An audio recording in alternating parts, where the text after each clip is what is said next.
गया। रात के समय अवंतिका राजा अर्जुन से बोली, मुझे राजगुरु का आज ये व्यवहार बिल्कुल भी पसंद नहीं आया। पसंद तो मुझे भी नहीं आया रानी अवंतिका, लेकिन वो मेरे पिता के समय से हमारे राज्य के राजगुरु हैं।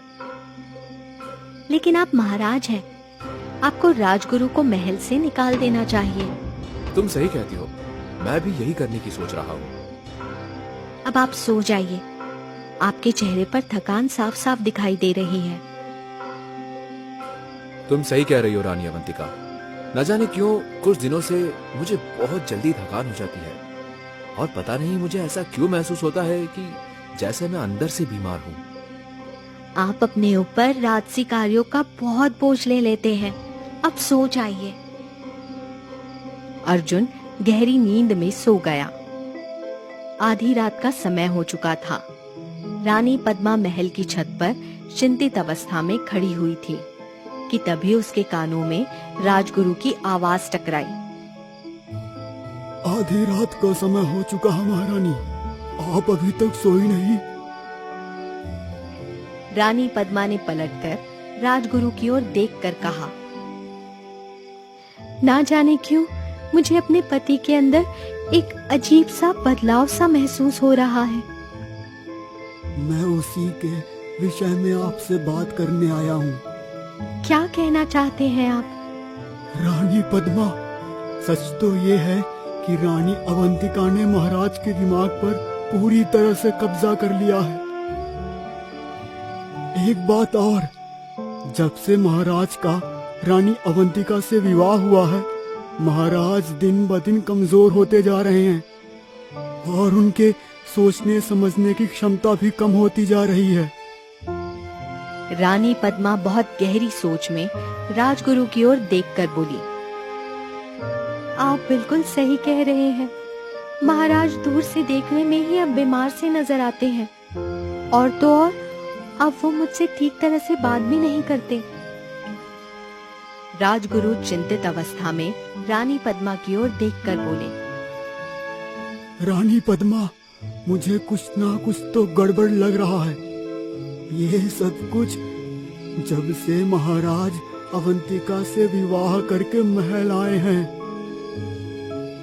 राजगुरु ने इतना कहा ही था कि तभी रानी पद्मा और राजगुरु के कानों में एक सैनिक की चीख टकराई। राजगुरु और रानी पद्मा चीख की दिशा की ओर दौड़ने लगे। तभी अचानक उन दोनों के कदम महल के मुख्य द्वार पर जाकर रुक गए। महल के मुख्य द्वार पर पहरा दे रहे दोनों सैनिक खून से लथपथ जमीन पर पड़े हुए थे। उन दोनों का दिल उनके सीनों से गायब था। ये देखकर राजगुरु बुरी तरह से कांपते हुए रानी पद्मा की ओर देखकर बोले, ठीक इसी तरह का सब मैंने आज देखा है। उस मरने वाले व्यक्ति का नाम भीमा था। उसके सीने से भी दिल गायब था। अब मुझे पक्का विश्वास हो गया है, कुछ भी ठीक नहीं है। तभी वहाँ पर कुछ सैनिक दौड़ते हुए आ गए और उन दोनों सैनिकों की लाशों को देखकर बुरी तरह से कांपने लगे। रानी पद्मा एक सैनिक की ओर देखकर बोली, जाओ जाओ, जाकर महाराज को उठाओ। वो सैनिक दौड़ता हुआ राजा अर्जुन के कक्ष तक पहुंच गया, मगर उसने देखा कि कक्ष का द्वार खुला हुआ था। सैनिक तुरंत कक्ष के अंदर घुसकर सो रहे राजा अर्जुन को आवाज लगाने लगा, महाराज उठिए, महल के अंदर पहरा दे रहे 2 सैनिकों को किसी ने मार दिया है। मगर राजा अर्जुन टस से मस नहीं हुआ। सैनिक बड़ी हिम्मत करके राजा अर्जुन को झंझोड़ते हुए बोला, महाराज उठिए, रानी पद्मा आपको बुला रही है। मगर राजा अर्जुन ने कोई जवाब नहीं दिया। ये देखकर उस सैनिक के आश्चर्य का कोई ठिकाना नहीं था। वो तुरंत दौड़ते हुए रानी पद्मा के पास जाकर सारी घटना बताते हुए बोला, महाराज उठ ही नहीं रहे महारानी, और ना ही मेरी बात का कोई जवाब दे रहे हैं। उनके कक्ष में उनकी दूसरी पत्नी रानी अवंतिका तो होगी, तुम्हें उनसे बोलना चाहिए था। जब मैं महाराज के कमरे में पहुंचा तो कमरे का द्वार खुला हुआ था, लेकिन रानी अवंतिका वहाँ पर नहीं थी। राजगुरु रहस्यमयी अंदाज में रानी पद्मा की ओर देखकर बोले। अब तो मुझे पूरा विश्वास हो गया है कि रानी अवंतिका कोई साधारण स्त्री नहीं है। रानी पद्मा चिंतित होकर राजगुरु की ओर देखकर बोली। फिलहाल तो राजगुरु, हमें महाराज के कक्ष में जाकर देखना चाहिए कि क्या वो ठीक तो है। तुम सही कहती हो। राजगुरु और रानी पद्मा तेज कदमों से राजा अर्जुन के कक्ष के अंदर चले गए।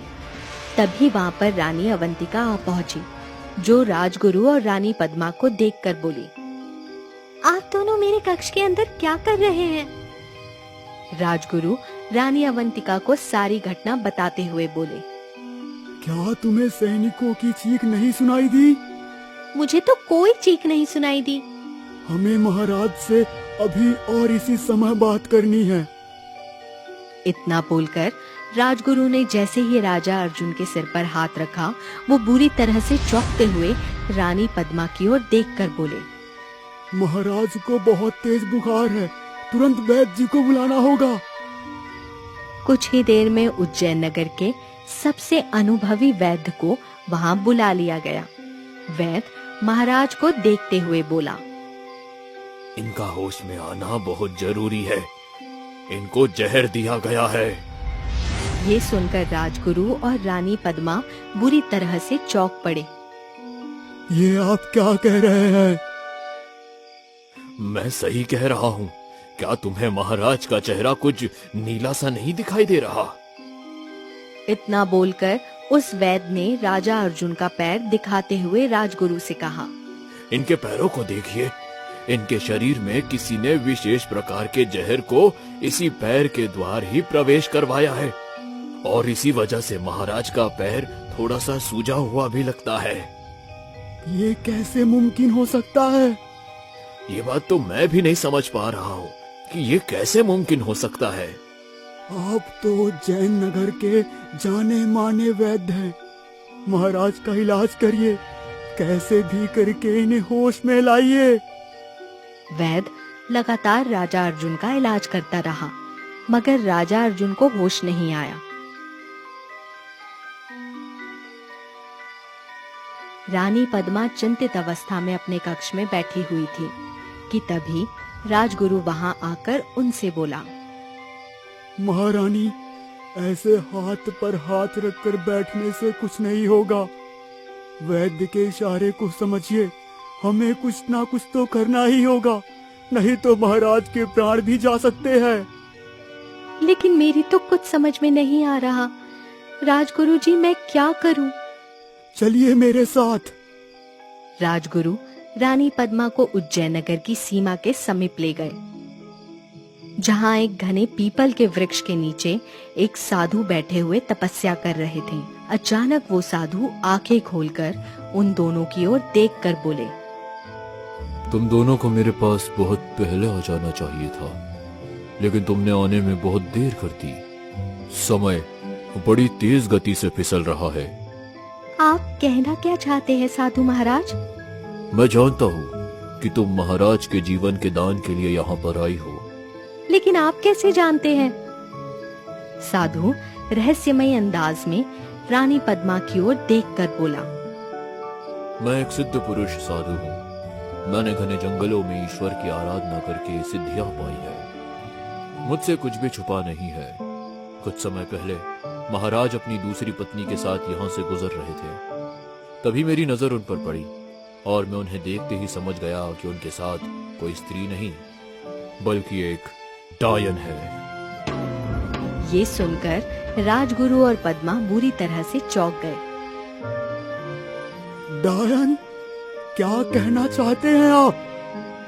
वही जो तुम सुन रहे हो राजगुरु। महाराज जिस स्त्री को ब्याह कर लाए हैं वो कोई इंसान नहीं बल्कि एक डायन है, जो बदला लेने के इरादे से यहाँ पर आई है।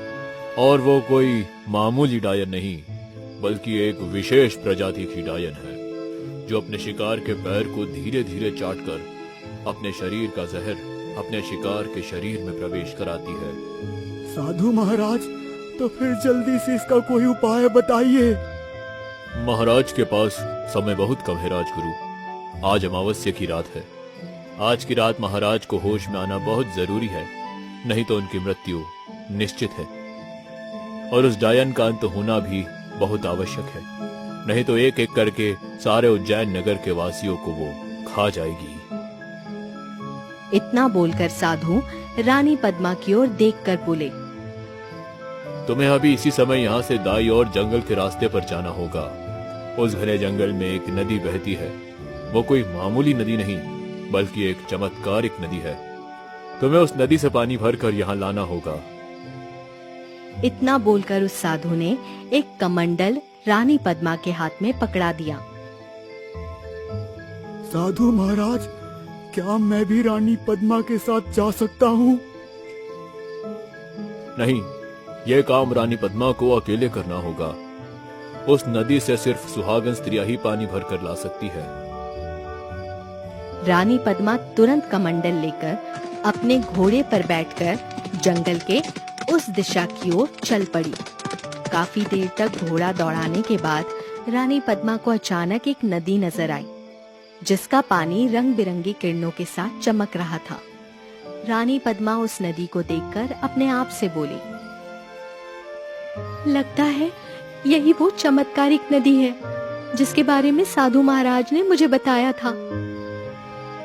रानी पद्मा तुरंत घोड़े से उतरकर पानी भरने के लिए उस नदी के करीब चली गई। मगर जैसे ही रानी पद्मा ने कमंडल पानी के अंदर डाला, तभी उस नदी से आवाज आई, तुम यहाँ का पानी नहीं ले जा सकती।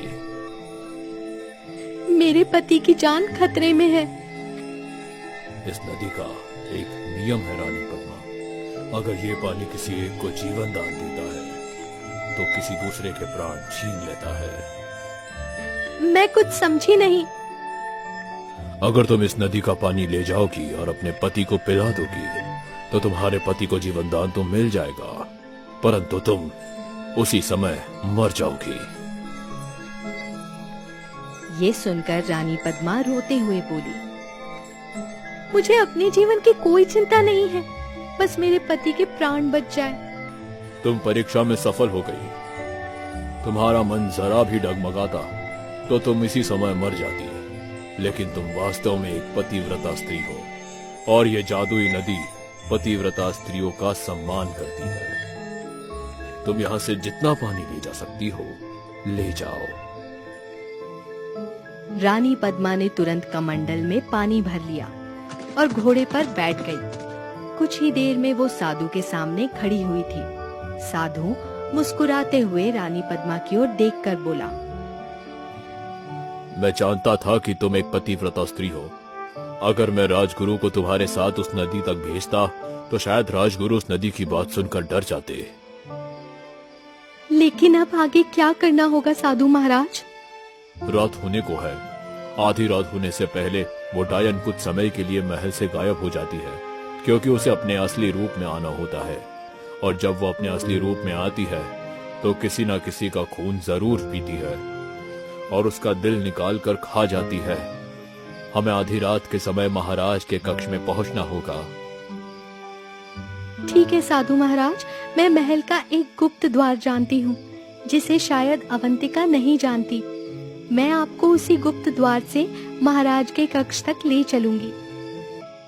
आधी रात के समय रानी पद्मा साधु और राजगुरु को उसी गुप्त द्वार से महाराज के कक्ष तक ले गई। राजा अर्जुन बेहोश पड़ा हुआ था और अवंतिका वहां से गायब थी। साधु तुरंत रानी पद्मा से बोला, महाराज को तुरंत नदी का पानी पिला दो। रानी पद्मा कमंडल का पानी अर्जुन को पिलाने लगी। कुछ देर बाद अचानक राजा अर्जुन होश में आ गया और वो इधर उधर देखने लगा। अपने कक्ष में साधु, राजगुरु और रानी पद्मा को देखकर वो बुरी तरह से चौंकता हुआ बोला, तुम तीनों मेरे कक्ष में क्या कर रहे हो? कुछ क्षण इंतजार करो महाराज, अभी तुम्हें सब पता चल जाएगा। साधु ने इतना कहा ही था कि तभी अवंतिका कक्ष के मुख्य दरवाजे से होते हुए तेज कदमों से कक्ष के अंदर चली आ गई और राजा अर्जुन को देखकर बुरी तरह से चौंक पड़ी। अवंतिका को चौंकता हुआ देख साधु रहस्यमय अंदाज में अवंतिका से बोला, महाराज को होश में देखकर तुम चौंक क्यों गई महारानी? तुम्हें तो प्रसन्न होना चाहिए। ये आप कैसी बातें कर रहे हैं साधु महाराज? कोई बताएगा मुझे कि आखिर यहाँ पर चल क्या रहा है?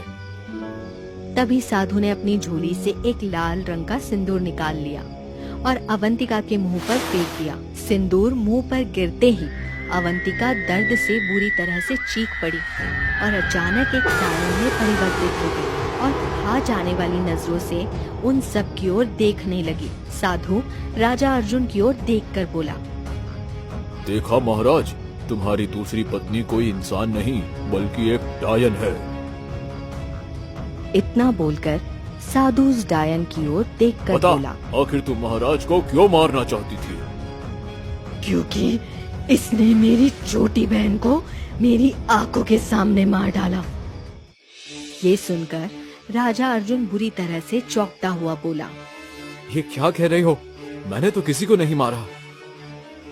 जिस हिरनी को तूने अपने तीर से मारा था, वो हिरनी मेरी छोटी बहन थी, जो उस समय एक हिरनी के रूप में वहाँ टहल रही थी। जैसे ही तूने उसके ऊपर अपना तीर चलाया, उसके अगले ही पल मैंने तेरे सैनिकों को मार डाला। चाहती तो उसी समय तुझे भी मार देती, लेकिन फिर मैंने सोचा कि तुझे इतनी आसान मौत नहीं दूंगी, इसलिए मैंने तुझे बेहोश कर दिया और अगले दिन एक सुंदर लड़की का रूप धारण करके तुझसे मिली और तुझे अपने प्रेम के जाल में फंसा लिया। तूने ही भीमा की हत्या की थी ना, और कल रात तूने ही हमारे सैनिकों को भी मारा। हाँ, क्योंकि आधी रात के समय मुझे अपने असली रूप में आना ही पड़ता है, और जब मैं अपने असली रूप में आती हूँ तो मुझे फिर किसी ना किसी का रक्त पीने के लिए चाहिए होता है, और किसी ना किसी का दिल खाने के लिए चाहिए होता है, चाहे वो किसी इंसान का हो या फिर किसी जानवर का। तू महाराज का पैर चाटकर अपने शरीर का जहर उनके शरीर में प्रवेश करा रही थी। साधु की बात सुनकर डायन हंसते हुए बोले, मूर्ख साधु, ये काम तो मैंने पहले दिन से ही करना प्रारंभ कर दिया था, जब मैंने इसे जंगल में बेहोश किया था, और अगले दिन जब ये बेहोशी से जागा था, तब ये मेरे जहर के कारण ही गिर गया था, और मैं इसे सारे से अपनी झोपड़ी में ले आई और इसे इंसानों वाली झूठी कहानी बताई। इंसान होते ही मूर्ख है, वो किसी की भी भोली सूरत देखकर उससे प्रेम करने लगते हैं।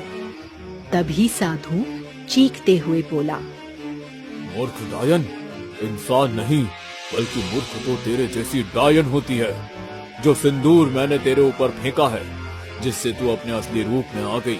इसका असर कुछ देर बाद होता है और कुछ देर हो चुकी है।